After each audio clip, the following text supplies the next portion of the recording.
అందరికీ నమస్కారం। మరి ఆకిపేట దగ్గర అజ్జంబూరు ఉంది కదా, అజ్జంబూరు వాస్తవ్యులు గౌరవనీయులు శ్రీ కిలారి వాసంతి పుట్టినరోజు సందర్భంగా ఈరోజు మన వృద్ధులాశ్రమంలో భోజనం ఏర్పాటు చేశారు। మరి ముందుగా మనం కిలారి వాసంతి గారికి పుట్టినరోజు శుభాకాంక్షలు తెలియజేస్తున్నాం।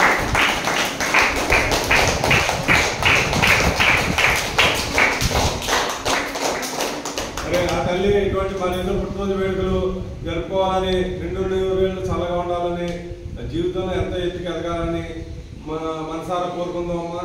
మరి వారి కుటుంబ సభ్యుల కోరిక మేరకు ఈరోజు మన ఆశ్రమంలో భోజనాలు ఏర్పాటు చేశారు। మరి ఈరోజు మనకు అన్నదానం వాసంతి కాబట్టి అన్నదాత సుఖీ భవ, అన్నదాత సుఖీ భవ।